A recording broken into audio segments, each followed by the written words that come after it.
እንቅልፍ የማተኙ ሰዎች፣ እንቅልፍ የሚያስቸግራቸው ሰዎች፣ በቀን ውስጥ ከ6 ሰዓት በታች ከ4 ሰዓት በታች የምተኙ ሰዎች ህይወታችሁ ሊያጠር እንደሚችል እንዲሁም ደግሞ ጭንቅላት እናንተ የጃፓን ሽንት ቤት እንዴት ዘመናዊ ነው።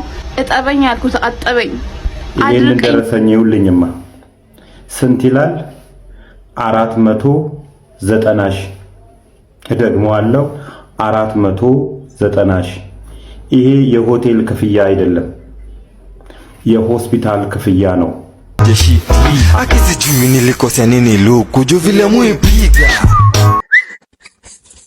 ምልቶኝ ነው እናት። በዚህ ሰዓት በተሰማ መረጃ መሰረት ጠቅላይ ሚኒስትር አብይ አህመድ ኢራንን አወገዙ። ጠቅላይ ሚኒስትር እንኩ ለቅምሻ ብላ 1-3 ሚሳኤል እንዳትልክብን ጋይስ። ሴቶች እንዴት የሚማግጡት ወይም ደግሞ ቺት የሚያደርጉት ፓርት 1 የመጀመሪያው ጀስት ጓደኛዬ ነው ብላ ታስተዋውቃለች። ኢቭን ባለ ትዳር ነው እንዲህ ሚስት አለችው ነገር ብላ ታስተዋውቅህና በኋላ ላይ ሚስትየዋ እሷ ራሷ ነች። አንተ ነህ ውሽማው።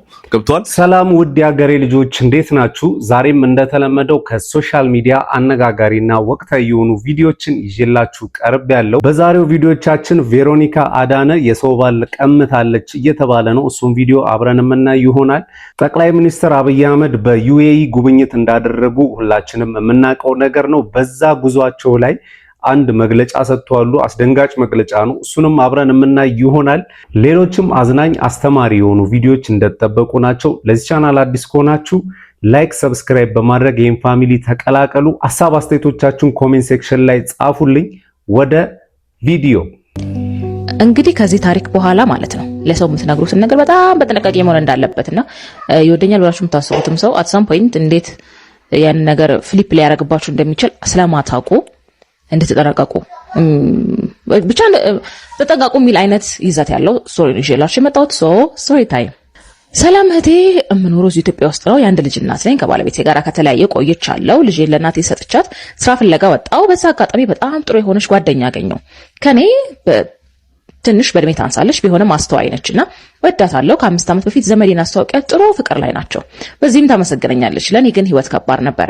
ከ1 ዓመት በፊት ስራ አገኘሁ። ካምፕ ውስጥ ከነጮች ጋር ነው መኖሪያም ስራ ቦታዬም ከዛ ሆነና ከሷ ጋርም በስልክ ነበር የምንገናኘው። እንድትመጣም በጠይቃት ፍላጎት የላትም ነበርና የሆነ ቀን አለቄ እንደሚወደኝ ነገረኝ። እኔም ለሷ ነገርኳት። ደስ አላት። እሺ እንድለው ነገረችኝ። እኔም የደሃ ልጅ እንደሆንኩ ልጅ እንዳለኝ ሁሉንም ነገር ነገረው። ፍቅር ጀመረን። በጣም ጥሩ ሰው ነው። ልጄንም ይንከባከባል። ለጓደኛዬም በየቀኑ የሚያደርግልኝን ሁሉ እነግራታለሁ። ደስ አላት። ይሄንን ሰው ማወቅ ፈልጋለሁ አለችኝ። እኔም ስራ ቦታ የጠርቻ አስተዋወቅኳቸው። አስተያየቷ የፍቅር ነበረ፣ ግን ምንም አልጠራጠርኩም ነበር። ትንሽ እንደቆየ ስልኳን ጠየቅኳት ልደውልበት ማለት ነውና የመጀመሪያው የሱ ስልክ ነበረ። ምንም አላልኳትም። ሲመሽም ወደ መዝናኛ ቤት ሄድን። እየጠጣን እየተጫወትን ያለ ወደ ሽንት ቤት ሊሄድ ብላ እጁን ይዛ ተነሳች። በሰዓቱ የሱ ጓደኞች ስለነበሩ ውስጤ ያረረ ከላይ ፈገግ አልኩኝና እነሱም ቆይተው መጡ። በጣም ስለመሸና ሞቀም ስላለን ወደ ቤታችን ተመለስን። እኔ ልብሴን ቀይሬ በሩን ክፍት አድርጌ ወደ ሽንት ቤት ሄድኩኝ። ስመለስ ግን በሩ ተዘግቶ ድምጽ እየሰማሁ ደረስኩ አለችና ውጪ ቁጭ ብዬ አለቀስኩኝ። ሲጨርሱ በር ከፍታ ግቢ አለችኝ። ወዲያውኑ ወደ ክፍሉ ሄደ። እንደምንም አደርኩኝ። በጠዋትም እሱ የሚተኛበት ክፍል ሄድኩኝና ጠየቁት። ውሸታም ነሽ ብቻ አለኝና ወደ እኔ ክፍል ሄደ። በነገራችን ላይ ነጮች ምንም አይነት ውሸት አይወዱም። ቤትም ስገባ ያው እየተሻሹ አገኘኋቸው። ያው ቋንቋችን እነሱ ስለማይሰሙት እሱ ፊት ምን እንዳለችው እንዴት እንዳሳመነችው ጠየቅኳትና መልስ ልትሰጠኝ አልፈለገችም። ጭራሽ እንዳለውም ረሳችኝ። ሲመሽም ግቢያችን ባለው መጠጥ ቤት ውስጥ አምሽተን ልብስ ልቀይር ስል ይቅርታ አንዴ ተወጨለን አለችኝ። ወይ ዘመድ መጋባት። እኔም እግሬ ነው እንዳወጣው በሩን ዘጋችሁ። ጉዳዩም ተጀመረ። እንዳልኩሽ ካምፕ ስለሆነ ማደሪያችን ቆርቆሮ በቆርቆሮ ነውና ድምጻቸው ይሰማ ነበር። ሲጨርሱም አስገቡኝ። ምን እሱ አይወዳትም ውሸቱን ምን ብሏት ነው መስማ። ከዛ ሲነጋ እሱ ወደ ቤቱ ሄደ፣ እሱም ወደ ስራ ሄደ። ሁላችንም ወደ ስራ ሄድን። ከዛ በሻይ ሰዓት ጠየቁት። ከዛ ስጠይቀው ስልኩን አውጥቶ የተጻጻፉትን ነገር አሳየኝና ያው ምክንያቱ ደግሞ ምንድነው በሁለቱ በቋንቋ ስለማይግባቡ በትራንስሌተር ነበር የሚግባቡት የነበረው ከዛሽ ከጓደኛዋ ጋርና ስለዚህ ጥሩ ነገር አትናገርም ነበርና እና እንኳን እኔ ኖሬው አይደለም ያንን አይነት ኑሮ የሚኖር ሰው እንኳን በቅርብ ያላቀም ማለት ስለሱ የነገረችው የወሬ አይነትና የሱ አብዛኛው መልስ እንደሚወደኝ ግን ደግሞ የሱ ጓደኛ እንደሚወደኝ ምናልባት ጥላይን ትሄዳለች ብሎ እንደሚፈራ ብቻ ጽፎላታል። የሷ መጨረሻ ጽሁፏ የካንሰር ተማሚና ኤችአይቪ እንዳለብኝ ነበረ ስትነግረው የነበረውና ስልኩንም ተቀበለኝና ዋሽተሽኛል፣ ውሸታም ነሽ፣ ለኔ አትገቢኝም አለኝና እኔም ውሸት እንደሆነ መናገር ሲጀምር በዚህ ርዕስ ማውራት አልፈልግም ብሎ አስቆመኝ። ስለኔ ሞራል አታስብም? እምወደው ሰው እህቴ ከምላት ኢቭን በቃ ከቤት እያስወጣች የነን ነገር ማድረግ እኮ አትችልም አልኩት ማለት ነው። የሱ መልስ ይሄንን ማየት ካልፈለሽ ስራውን ለቀሽ መሄድ ትችያለሽ አለኝ። እሷንም በጣም ሰደብኳት። ደውላም ነገረችው። ከስራ ለመባረርም የመጨረሻ ማስጠንቀቂያ ያስፈረመኝ። ስራዬንም ላለማጣት ዝም ብዬ ተቀመጥኩኝ። በሳምንት 3 ቀን ትመጣለች እንደተለመደው። እኔ ውጪ ነበርኩኝ። ጓደኛው አየኝና ወደ እኔ መጣ፣ ጠየቀኝ። ሁሉንም ነገር ነገርኩት። በጣም አዘነ። እሱም እንደሚወደኝ ነገረኝ። መልስ አልሰጠሁትም። እንዲህ ያለ 5 ሳምንት ሆነን። እሱም አብረው ጓደኛውም እኔን እየተንከባከበ እንደሚወደኝም አወቀች። የነጮች አዲስ ዓመት ሲከበር ጠራትና ማታ ላይ ትልቅ ፕሮግራም ነበር። እየበላን እየጠጣን እየተጨፈረ ነበር። ፕሮግራሙ ከማለቁ በፊት የቤቴን ቁልፍ ተቀብሎኝ እንሂድ ብሎ ቀድሞ ወጣ። እኔን አልፋ የሚወደኝ ልጅ አንገቱን ስማ ሄደች። ሁለተኛ ሰው ያዙ እንግዲህ። ከዛ አለቀስኩ። በድሌ በጣም አዘንኩ። ምን ላድርግ? ብዙ አመት ፍቅረኛ እንዳላት ብነግረው አያምነኝም። ስለቀናሁ ነው ብሎ ስለሚያስብ ያው ስራዬን ማጣት ስለማልፈልግ ትቼው እንዳልሄድ ብዬ ያው ባለው ኢትዮጵያ ውስጥ ባለው ውጥረት ምክንያት ደግሞ ከተማው ደብዝዟል። ልጄ እንዴት አሳድጋለሁ ሄጄ መስራት ስለማልችልና ለትምህርት ቤት ክፍያ አለ፣ እናቴንም ማግዛት እኔ ነኝ ምናምንና በዚህ ሁሉ ሁኔታ ውስጥ እኔ ምን ማድረግ ነው ያለብኝ አለሽ ማለት ነውና በጣም ከባድ ነውና ምናልባት አያችሁ እሷ የምታምናት የገዛ ጓደኛዋ እንግዲህ እየመጣች አንዴ በኋላ ስገባ አንዴ ኤችአይቪ አለባት አንዴ ካንሰር አለባት እያለች ስታስወራ ህይወቷን ስትገለባብጥ ቁጭ ብላ ባይኗ ያየች ነው። ምንም ማድረግ አትችልም። ምክንያቱም ከስራም ከተባረረች ደግሞ ልጇን እና እናቷን የምትረዳበት ገንዘብ አይኖራትም። አያችሁ አይደለ? ያ ምክር ትሰጣላችሁ የሚለውን ነገር ኮሜንት ሴክሽን ላይ አስቀምጡልኝ። ቴንክ ዩ። በለፈለፉ ባፊ ጠፉ አለ። ይቻውን ምን ትባላለች? በአለጌ ነውራም ባለጌ ነች። እግዚአብሔርን ቬሮኒካ ያየሁትን ማረጋገጫ ያገኘሁትን ነገር መግለጽ ይቻላል። እሷን ንጹህ አድርጎ የቀድሞ ሚስቱን እናትን መናገር ልክ ነው ብዬ አላስብም። የመጀመሪያ ሚስቱ ናት፣ 6 ዓመት 7 ዓመት ሆኗታል። ከዛ ቀጣይ ሶኒታ ናት። ከዛ በኋላ አሁን በቅርብ የጀመረው ደግሞ ከዚች ጋር ነውና አለዩ በዘኔው ሰውየው ነው። እውነት እንደነገር ከተባለ ከሰውየው ቀጥሎ ደግሞ አለለዩዋ ደግሞ ቬሮኒካ ናት ብዬ ነው የማስበው። ገና ሴት ናት። አሁን ይቡላላ እሷ ጋር የደረሰባትን ነገር በራሷ ሶሊያና ላይ ምን ደረሰ በግልጽ ብትነግረን ሰው ምን ሊረዳ ያለው ነገር እኮ። እኔ እንደዚህ ተበደልኩኝ እንደዚህ ሆንኩኝ ምናምን ነገር ከምለው የበለጠ ከማወራው የበለጠ ማስረጃውን ማንበብ ይችላሉ ማለት ለራሳቸው ቴክ ኬር እንዲያደርጉ ገባክ? እኔን ኦልሬዲ እዚህ ጋር ጎርቶኝ ያለፈ ነገር አለ ገባክ? ቢጎዳኝም ግን በቃ ላይፍ ማስቀጠል አለብኝ ምናምን እንደዚህ ሆንኩኝ እንዲሆንኩኝ ብዬ ሶሻል ሚዲያ ላይ ማውራት አይጠበቅብኝም። ነገር ግን ጎዳኝ ብዬ ባልተናገርኩት ነገር ምናምን ነገር በውስጥ እኔ ላይ ደግሞ እያደረጉ ስላሉት ነገር የሆነ ሰው አየ በውስጥ ጻፈልኝ ራስሽን ጠብቂ ምናምን ነገር ብሏለኝ። በጣም ያ ነገር ስለነካኝ ፖስት አደረግኩትኝ። ያ ደግሞ ፖስት ያደረግኩት ነገር ደግሞ በዛ አካባቢ በሙያው ያሉት ሰዎችም ብዙ ሰዎችም ሁሉን ነገር ያውቃሉ። አንድ ሰው ብትጠይቅ የሚያውቁት ነገር ነው። ግን ማንም ወጥቶ እንደዚህ ብሎ ማውራት የማይፈልገው ነገር የሚታወቅ ነገር ነው እና እናንተ የምታውቁት ነገር ነው። ግን እኔ ምን አስፈላጊ ነው እንደዚህ ተበደልኩኝ እንደዚህ ሆንኩ እንደዚህ ተደረግኩኝ ብዬ ማውራቱ ምንድነው ጥቅሙ? ጥቅም የለውም። ግን አሁን አንቺ ተጎድተሽም ዛቻም እየመጣብሽ ነው ያለው። ተጎድተሽ ልጅሽን ብቻሽን እያሳደግሽ እዚች ጋር ከታች ስለ ዘር ከዘር ጋር ምንም አያገናኘውም። ሁላችንም ምንም አይመለከተኝም። እንጨት ጭንቅላት ያላቸውና ማሰብ የማይችሉ መሀይም ናቸው እነሱ። ወደ ዘር የሚወስዱት የማይገናኝ ነገር ነው እየተናገሩ ያሉት። እዚህ ጋር እያወራች ያለችው ሶኒታ ትባላለች። የሙሉዓለም ጌታቸው ሁለተኛ ሚስቱ ነች እና ኦፊሻሊ ተለያይተናል ብላ ባትናገርም ግን እንደተለያዩ ግልጽ ነው። አሁን ላይ ከሱ ጋር አይደለችም። ቬሮኒካ አዳነ ደግሞ ከሱ ጋር አብራ ሆና ያው ያልተገባ ነገር እያደረገች እንደሆነ ለሷም ዛቻ እየደረሳት እንደሆነ ተናግራለች እና ቬሮኒካ እውነት ከሆነ በጣም የሚያሳፍር ነገር ነው እያደረገች ያለችው። ለዚህም ጉዳይ መልስ መስጠት ይኖርባታል ብዬ አስባለሁ። Happy birthday to you. Happy birthday to you. Happy birthday, happy birthday, happy birthday to you. Happy birthday to you. happy birthday. እዚህ ጋር እንደምታዩት እንግዲህ ሙሉዓለም ጌታቸው ልደቱን እያከበረ ባለቤቱ የለችም ነበረ። ይሄ ከወራት በፊት የተከበረ ልደት ነው። እዚህ ጋር ባለቤቱ ሳትኖር ቬሮኒካ ከነበረች እንግዲህ ጋይስ ምን እንበልሽ? ሰላም እንዴት ናችሁ? ዛሬ ሰሞኑን አንዳንድ ነገሮች እንደዚህ በጭንቅላታችሁ የሚመላለስባችሁ ነገር የለም? ይሄ ኧረ እንዴት ቻልሽበት፣ ኧረ እንዴት ቻልክበት የሚያስብል ነገሮች አጋጠሙኝ እና በጣም የሚገርመኝ ነገሮች በሙሉ ኖርማል ሆነዋል። ማለት በቃ ሰው ፈራ እግዚአብሔር የሚባል ነገር የለውም ቀርቷል። ቆሞ ነው ምንድን ነው አትሊስት ሰውን ባንፈራ እግዚአብሔርን መፍራት አለብን ብዬ አምናለሁ። ይሄ በቃ የእንስሳ ስራዎች ነው፣ እንስሳ አስተሳሰብ ነው እንግዲህ የምንለያየው። ሰው አስተሳሰብ አለው፣ ከእንስሳ የሆነ ያልተሻለ ያልተናነሰ ነገሮች ነው የምናደርገውና ነውር ነው የሚባሉ ነገሮች አሉ። አረ ነውር ነው እንደዚህ አይነት ነገር፣ ይሄማ አይደረግም።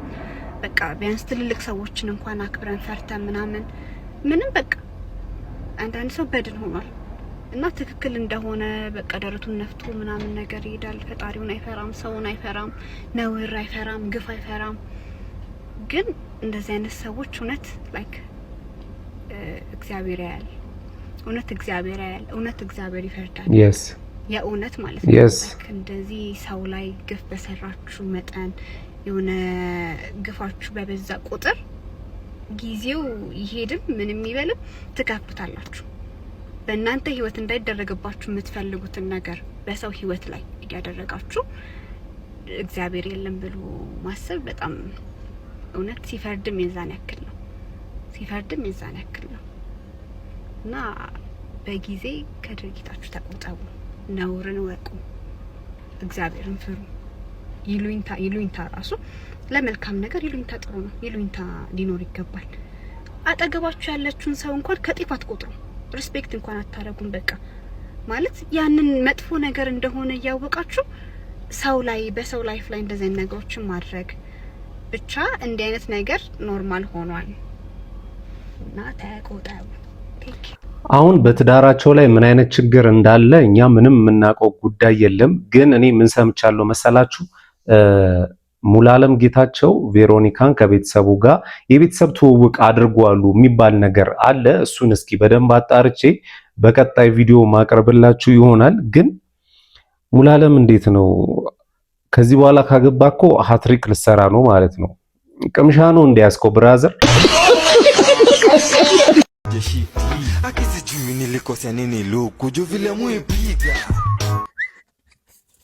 ምን ልትሆኝ ነው?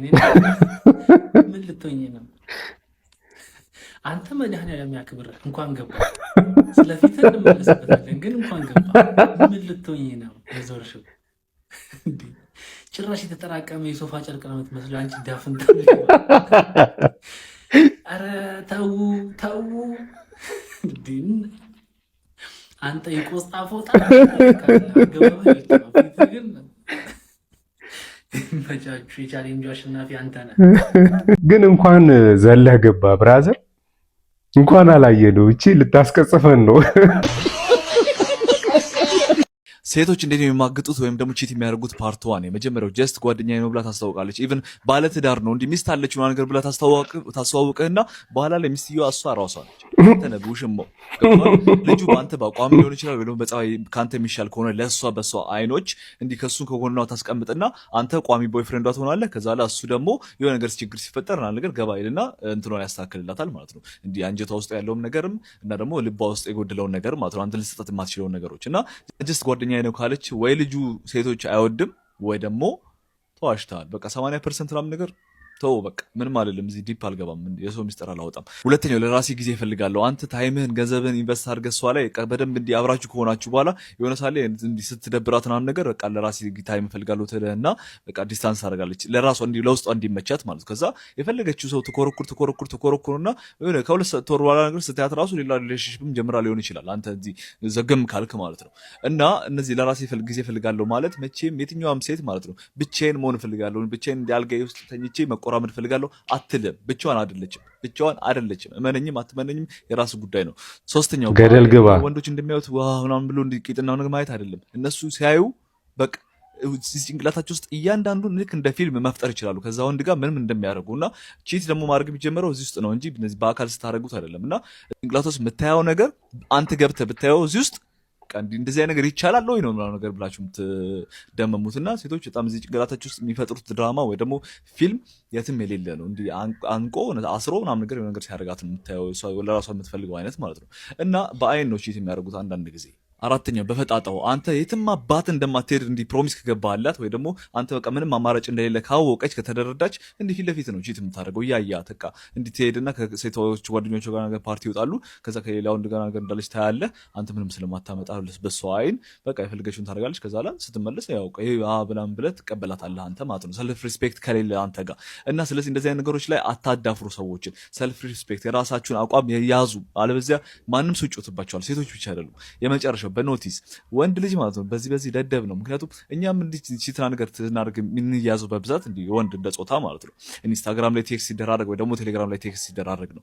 እነሱ የሚያደርጉት በኖቲስ ነው። መመዝገቢያ እንትን አለ እንዲህ ኖትና ነገር ስትይዙና እሱ አፕሊኬሽን ላይ ምን ማድረግ ይቻላል? በአይፎን አካውንት እንዲህ ኮኔክት ያደርጉትና ላይክ ኖቲስ ስትሉ የራሳችሁ ኖት ነው የምትጽፉትና ያኛው ሰው ጋር ሼር ከተደራረገ እንዲህ ኖቲስ ሲጻፍ ነው ነገር ማየት ይቻላል እና ወዲያው ይጠፋል ማለት እንዲህ ኖቲስ እንደጻፋችሁት ሁሉ ማጥፋት ይቻላል የለ እና ያኛው ሰው ብቻ ግን የጻፈችው ነገር ያያል እና በዛ ነው የሚጻጻፉት ኮኔክት ነው የሚደራረጉት። እና ወንድ ልጅ ደግሞ ሁሌ በግ ስለሆነ እንደ ቺት ሲያደርግ ይያዛል። ብቻ እኛ ፈጣሪ ጠብቀን ሌላው ምንም ነገር ማድረግ አይቻልም። በአሁን ሰዓት የሚገርማችሁ 70% የሚሆኑ ባለትዳሮች ወንዱም ሴቱም ቺት ያደርጋሉ። አሁን ባይዘዌ ኖርማል እየሆነ ነው። ምንድነው ቤተሰብ እስኪ እናንተ ይሄ ጉዳይ ነው ብላችሁ እስኪ ኮሜንት ሴክሽን ላይ ጻፉልኝ። ሰላም ናችሁ? እንዴት ናችሁ?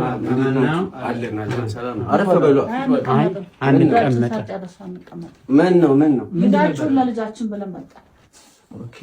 ልጁ ምን አለው? ሁለት ጤነኛ ኩላሊት አለው። ጤነኛ ኩላሊት አለው። ሙድም አለው። እሺ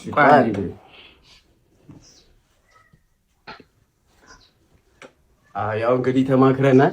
እሺ በማር በቅቤ በወተት ያሳደግናትን ልጅ 5 ሚሊዮን ብር ከፍላችሁ እንድትወስዷት ወስነናል። ፈቅደናል። አሁን ነው መከ ተቀመጡ። በዛ ነው ብሩ በዛ አነሳ አጋሽ እንኳን እንደዚህ እኮ አይጠይቅም።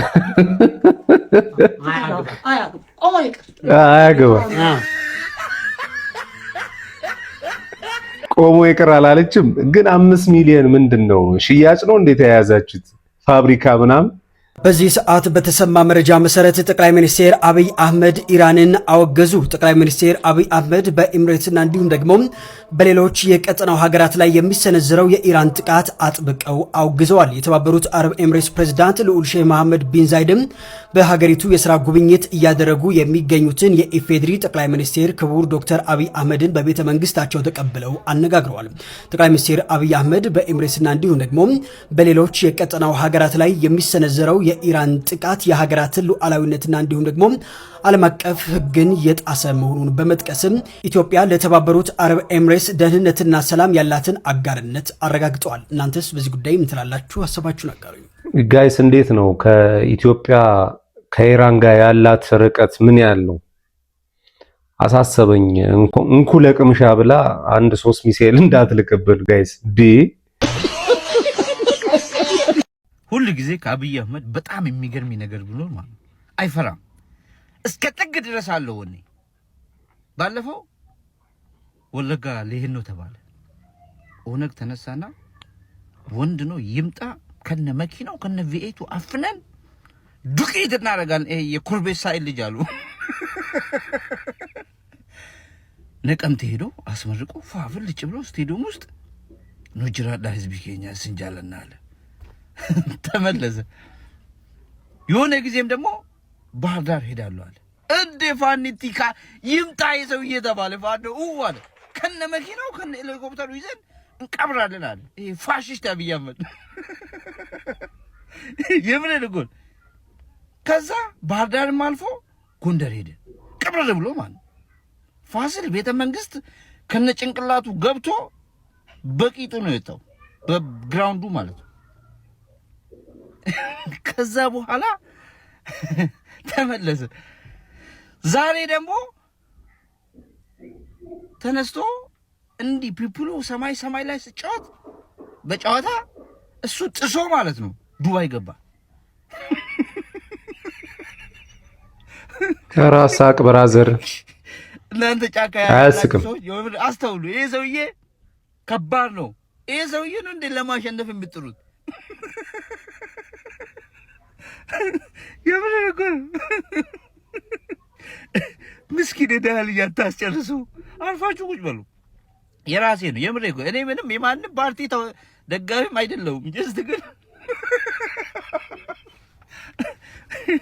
ከባድ ነው የምሬን እኮ እና ይመች ያራዳ ልጅ አንቀጥቅጠ ምራቸው የምብል ስታይል ይመች አብይ አህመድ የምሬን እኮ ነው። እውነትም ከባድ ሚዛን አትፈራ። ያወራው ነገር በጣም የሚገርም ነገር ነው። እውነቱን ነው። እኔ ዱባይ ገባ ስባል አላመንኩም። እንዴ ባይዘዌ ከአረብ ሀገራቶች ኢራን ሚሳኤል ከላከችባቸው አረብ ሀገሮች ዱባይ አንደኛዋ ነች። በጣም ብዙ ሚሳኤል ዱባይ ላይ አርፏልና እንደዛ የሆነ እንዴት ተነስቶ ሄደ የሚለው ነገር በጣም አስገራሚ ነው። እናንተ አልገረማችሁም ጋይስ?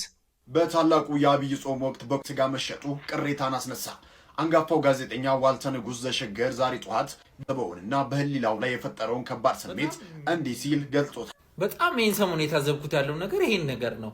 ይቀርጹና ምንም ጾም ሲፈታ ከዛ እንዳገዙ ከዚህ ስጋ ቤት በጣም ብልግና ነው ምናምን ይላሉ።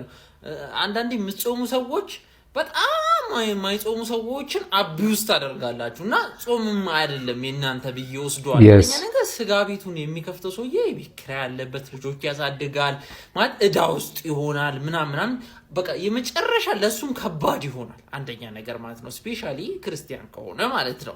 ሲቀጥል ደግሞ የማይጾም ሰው አለ ከ7 ዓመት በታች ያሉ ህፃናቶች ያለ መጾም መብት ስላላችሁ ይበላሉ አይደል እንዴ ስጋ አይደል እንዴ አይደል የታመመ ሰው አለ ታሙ የተኛ አጥንቱ መጠገን ያለበት ሰው አለ። ሌላኛው ደግሞ ስፖርተኞች አሉ። በአጠቃላይ ደግሞ በስራ የሚጾሙ በጾም ጸሎት የሚጾሙ ነገር ግን ደግሞ በምግብ የማይጾሙ ሰዎች አሉ። የሚያማቸው ሰዎች አሉ። ሽሮ ማይስማማቸው ሰዎች አሉ። እንዴ እንደውም እኔ ስጋ ቤት ሙሉ በሙሉ መከፈት አለበት። እንደውም ብዙ ሰዎች ስጋ ቤት ስለተዘጋ ነው የሚጾሙት ባይዘይ። ስለዚህ ትክክለኛ የሚጾም ሰው ይጾም። እናንተ ስለጾማችሁ እንዴ አጿጿም ብዙ ሰው ልክ አይመስለኝም። አጿጿሙ የማይጾምን ሰው እንደ አውሬ ማየት ራሱን ብራ ምግብ ነው የተዋችሁት። ብዙዎቻችሁ ምግብ ነው የተዋችሁት። ምግብ መብላን ያቆማችሁት እንጂ ስራው ያው አፉ ያው እኔ እየሰራ ነኝ ምግብ ደስ የሚል አገላለጽ ነው። እኔ ተመችቶኛል ይሄ ልጅ። እውነት ነው። በኢትዮጵያ ውስጥ ያለው እምነት ኦርቶዶክስ እና ሙስሊም ብቻ አይደለም። ወደ 30% 40% ፕሮቴስታንት አለ እና እነሱ አሁን ስጋ ይበላሉ። ለነሱ ይዘጋ። ይሄን ደረሰኝ ይውልኝማ 490,276 ብር ደግሞ አለው 490,000 ቤተሳይዳ የሆቴል ክፍያ አሜሪካ ሜዲካል የሆስፒታል ክፍያ ነው።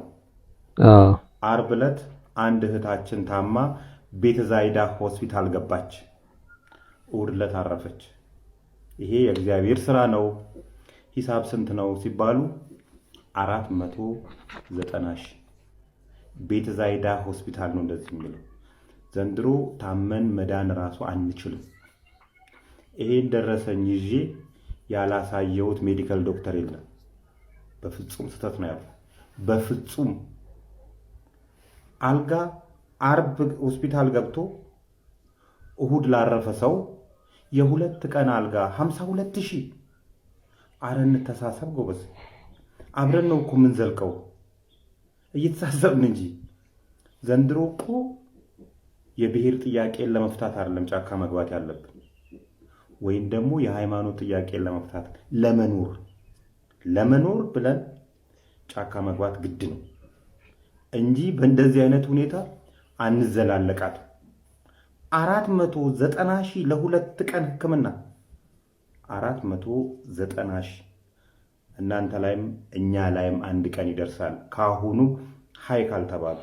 ባይዘዌ ከዛሬ 8 ዓመት በፊት አክስቴ ታማ ነበረ በስትሮክ እና የት ነበረ ሕክምናዋ? ሃሌሉያ ሆስፒታል ነው። ሃሌሉያ ሆስፒታል ደግሞ ውድ ናቸው። በትንሽ ጊዜ ውስጥ በትንሽ ቀናት ውስጥ ከ500,000 ብር በላይ ነው የተከፈሉ። አስባችሁታል? ከ8 ዓመት በፊትና እኔ ድሃው እንዴት ነው እሺ ታክሞ የሚድ ነው? ጤና ጣቢያ ደግሞ የምናያቸው ሕክምናዎች ትንሽ ያሰጋሉ። ሙሉ ለሙሉ በእነሱ ሕክምና ተደርጎልኝ እድናለሁ ማለት ያስፈራል። ሪያሊቲው ነው እና እንዴት ነው የምንኖረው ጋይስ? ኢትዮጵያ ውስጥ ስፖርተኛ በዝቷል፣ ግን ልብ ያለው ዋት ሰሚማ ብራዘር ልብማ ያለው ስፖርተኛ ማለት ነው አለ እንዳንተ ተስፋ የቆረጠ ነው እንጂ የጠፋው ማለት ነው። አንተ ምን ልታገኝ ነው? ከዛ ላይ ብትወርቅ አንተ ሳትሆን የምታሳዝነኝ እንዲወታችሁ የሆነ ሰው ላይ ብትወርቅ ነው በቃ። እንዲህ ምን አይነት አስተሳ አንተ ነጮቹ እኮ የሆነ እኮ በቃ የሆነ የሚያገኙት ነገር እኮ አሁን አንተ እሺ እንደዛ ምንድን ነው ጥቅም? ሶስት ያቀ ይሁን ለቀከው ምንም እንግዲህ እስቲ ህይወት ምን ተቀየረ? እንዴ ይዘው ባስገቡልኝ አንተንስ ምን አቅልታለሁ? አሁን ይሄ ልጅ ለመፈመስ ብሎ እንደዚህ ስንተኛ ፎቅ እንደሆነ እኮ ለመገመት ራሱ ይከብዳል። በጣም ትልቅ ነው። እናንተ የጃፓን ሽንት ቤት እንዴት ዘመናዊ ነው። እጠበኝ አልኩት አጠበኝ፣ አድርቀኝ አልኩት አሁን ያደረቀኝ ነው። ቴክኖሎጂ ዋው!